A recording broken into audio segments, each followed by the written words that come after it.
नमस्कार, स्वागत है आपका द न्यूज पर। मैं हूं आपके साथ शेरिन। 2024 के लोकसभा चुनाव से पहले केंद्रीय मंत्रिमंडल में हो सकता है बड़ा फेरबदल। दरअसल आपके लिए बता दें कि कल प्रधानमंत्री नरेंद्र मोदी के घर पर 4 से 5 घंटों तक चली है कैबिनेट मीटिंग, जिसमें एक तरफ प्रधानमंत्री नरेंद्र मोदी और इसी के साथ गृह मंत्री अमित शाह, भारतीय जनता पार्टी के राष्ट्रीय अध्यक्ष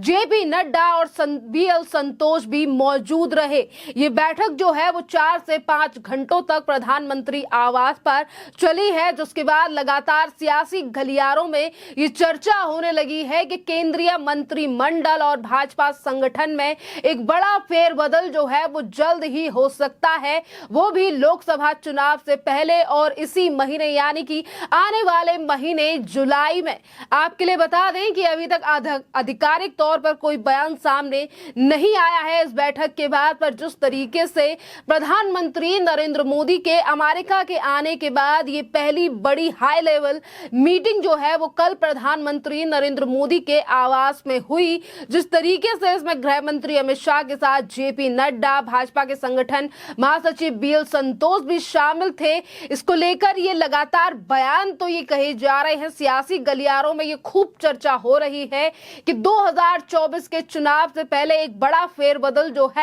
वो कैबिनेट में देखा जाएगा और उसी के साथ भारतीय जनता पार्टी के संगठन में भी फेरबदल किया जाएगा, यानी कि कुछ बड़े नेताओं को मिल सकती है जिम्मेदारियां, वो भी बड़ी। आपके लिए बता दें कि जहां एक तरफ लोकसभा चुनाव से पहले फेरबदल को लेकर बातें सामने आ रही हैं, तो वहीं दूसरी तरफ कहा जा रहा है कि UCC और 3 से 4 राज्यों में होने वाले विधानसभा चुनाव को लेकर भी रणनीति तैयार की गई है कल PM नरेंद्र मोदी, अमित शाह और JP नड्डा के द्वारा, क्योंकि 2024 में है लोकसभा के चुनाव, जिसको लेकर बीजेपी के खिलाफ आज तमाम राजनीतिक पार्टियां जो हैं वो बैठक कर रही हैं, मीटिंग कर रही हैं, प्लानिंग कर रही हैं कि किस तरीके से बीजेपी को 2024 में हराना है। और वहीं दूसरी तरफ बीजेपी जो है वो अपना मास्टर स्ट्रोक चलने की कर रही है तैयारी। देखना अहम रहेगा कि जो खबरें सामने आ रही हैं इस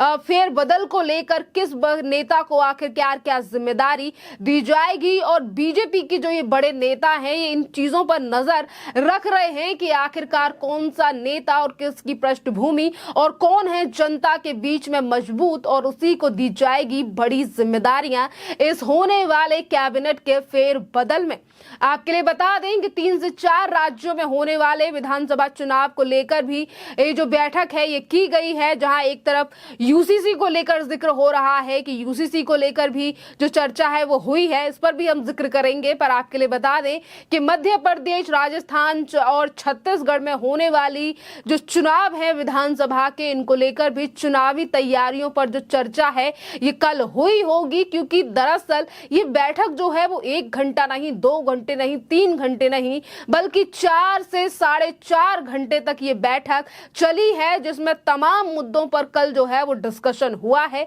जिसमें विधानसभा चुनाव से लेकर UCC और आने वाले सबसे बड़े चुनाव यानी कि लोकसभा के चुनाव को लेकर जो है वो चर्चाएं हुई हैं। आपके लिए बता दें कि प्रधानमंत्री नरेंद्र मोदी ने अमेरिका यात्रा से लौटने के बाद ही दूसरे दिन मंगलवार में UCC को लेकर जोरदार पैरवी की थी, और एक साथ और विपक्ष की एकजुटता को लेकर भी PM नरेंद्र मोदी ने हमला बोला था। और इससे ऐसा लग रहा है कि अब पूरी पार्टी यानी कि जो भारतीय जनता पार्टी जो है वो भी अब पूरी तरीके से मैदान में पूरी तैयारियों के साथ उतरने के लिए जुट गई है, और इसीलिए एक के बाद एक हाई लेवल बड़ी बैठक जो है वो केंद्रीय मंत्रियों के द्वारा की जा रही है, क्योंकि एक तरफ विपक्ष जो है वो रणभूमि तैयार कर रहा है 2024 के लिए, तो वहीं दूसरी तरफ PM नरेंद्र मोदी की सरकार और उनकी पार्टी जो है वो छोटी छोटी चीजों को लेकर तैयारियां कर रहे हैं, जिसमें कैबिनेट से लेकर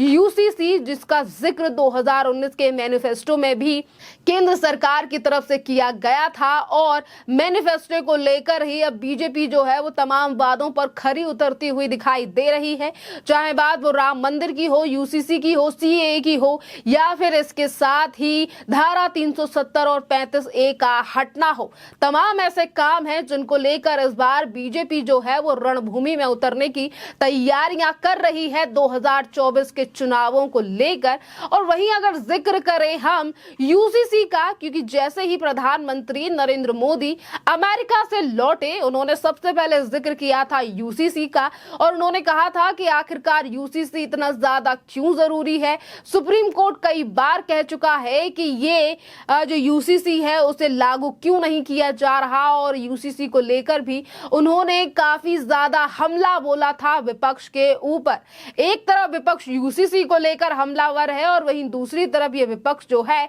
वो मोदी सरकार को घेरने के लिए अलग अलग नीतियां बना रहा है, चाहे फिर वो मुद्दा कोई भी हो, चाहे फिर वो आने वाले समय में यूसीसी का हो या फिर इससे पहले गौतम अडानी, और तमाम ऐसे मुद्दे हैं जिन पर आज विपक्ष जो है वो हमलावर है केंद्र की सरकार पर, जिस पर एक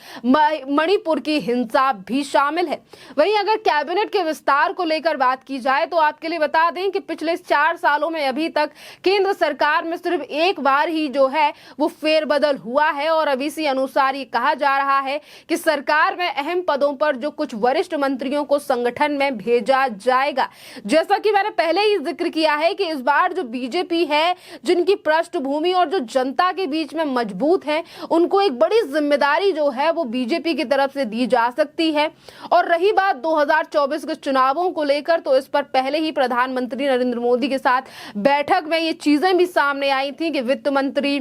निर्मला सीतारमण के साथ साथ और इसी के साथ विदेश मंत्री एस जयशंकर भी जो है वो इस बार लोकसभा में चुनाव लड़ेंगे। यानी कि पूरी तैयारी के साथ जो है वो बीजेपी चुनावों में उतरने की तैयारी कर रही है। और सूत्रों के हवाले से ये भी खबर सामने आ रही है कि इस बार बीजेपी में जो है वो धर्मेंद्र प्रधान को एक बड़ी जिम्मेदारी जो है वो मिल सकती है, क्योंकि आपके लिए बता दें कि इस बैठक में केंद्रीय मंत्री धर्मेंद्र प्रधान और भूपेंद्र यादव की जिम्मेदारियां बढ़ाने को लेकर चर्चा हुई है। और ये बात लगातार सियासी गलियारों में छाई हुई है और इस बात की भी संभावना है कि कैबिनेट में संभावित फेरबदल संसद के मॉनसून सत्र से पहले किया जा सकता है, और ये 17 जुलाई से शुरू हो सकता है, जो कि 10 अगस्त तक चलने की उम्मीद है। यानी कि 17 जुलाई से अगर मॉनसून सत्र शुरू होगा तो उससे पहले ही केंद्र में जो है ये विस्तार किया जा सकता है, केंद्र कैबिनेट में जो है ये विस्तार हो सकता है। यानी कि जुलाई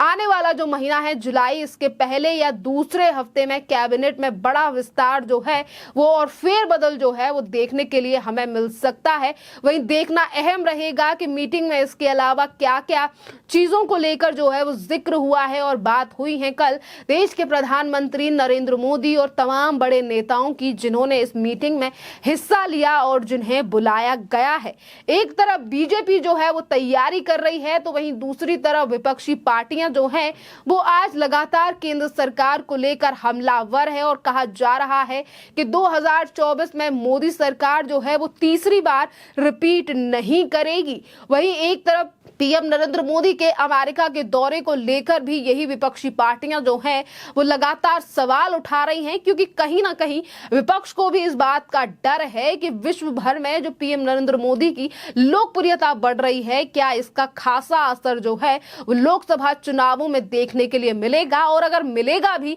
तो ये बहुत बड़ा झटका रहेगा विपक्ष की तरह, और आने वाले सालों में शायद इस विपक्ष की एकजुटता पर जनता भरोसा भी ना करे, क्योंकि 2019 में भी एक बड़ी हार जो है वो इसी विपक्ष के लिए देखने के लिए मिली थी, और एक बड़ी मेजॉरिटी के साथ दूसरी बार प्रधानमंत्री नरेंद्र मोदी ने वापसी की थी 2019 में। खैर, इस पूरे मामले पर आपकी जो भी राय हो आप हमें कमेंट करके जरूर बताइए। धन्यवाद।